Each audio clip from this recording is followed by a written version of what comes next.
புதுச்சேரி உசுடு ஆற்று வாய்க்கால் வெள்ளத்தில் விழுந்த லாரி ஓட்டுநர் 4 நாட்களுக்கு பிறகு சடலமாக மீட்கப்பட்டுள்ளார். இதுகுறித்த கூடுதல் விவரங்களுடன் இணைகிறார் செய்தியாளர் அக்பர். வணக்கம் அக்பர், விவரங்களை சொல்லுங்க.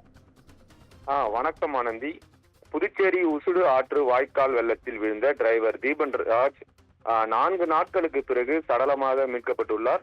விழுப்புரம் மாவட்டம் வானூர் வட்டம் வழுதாவூர் பக்கிரிப்பாளையம் பகுதியைச் சேர்ந்தவர் தீபன் ராஜ். டிரைவர் வேலை செய்து வருகிறார். இவருக்கு திருமணமாகி மனைவி மற்றும் 2 பிள்ளைகள் உள்ளனர். கடந்த 1ஆம் தேதி இவரும் இவரது உறவினர் பிரபாகரன் என்பவரும் புதுவையில் பெய்து வரும் காற்றுடன் கூடிய கனமழையை பார்க்க 2 சக்கர வாகனத்தில் புறப்பட்டு வந்துள்ளனர். துத்திப்பட்டு சுத்திக்கேணி உசுடு வாய்க்கால் அருகே அவர்கள் வந்தபோது தீபன் ராஜ் இயற்கை உபாதை கழிக்க அங்குள்ள வாய்க்கால் பகுதிக்கு சென்றுள்ளார். நீண்ட நேரம் ஆகியும் அவர் திரும்ப வராததால் பிரபாகரன் தேடி சென்றுள்ளார். அங்கு அவரை காணவில்லை.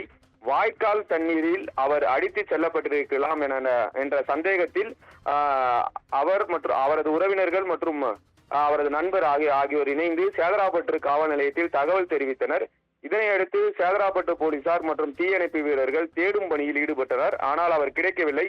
இந்நிலையில் 3வது நாளாக நேற்று அமைச்சர் சாய்ஜே சரவணகுமார் அறிவுறுத்தலின்படி தீயணைப்புத்துறை வீரர்கள் படகு மூலம் ஆற்று வாய்க்காலில் இறங்கி தீவிரமாக தேடி வந்தனர். இதற்கிடையே இன்று காலை 10 கண் அருகே கூனிமுடக்கு என்ற பகுதியில் தீபன் ராஜ் சடலமாக மீட்கப்பட்டார். இதையடுத்து போலீசார் சடலத்தை மீட்டு பிரேத பரிசோதனைக்காக புதுச்சேரி அரசு மருத்துவமனைக்கு அனுப்பி வைத்தனர். தொடர்ந்து போலீசார் வழக்கு பதிவு செய்து விசாரணை நடத்தி வருகின்றனர். ஆனந்தி, விவரங்களுக்கு நன்றி அக்பர்.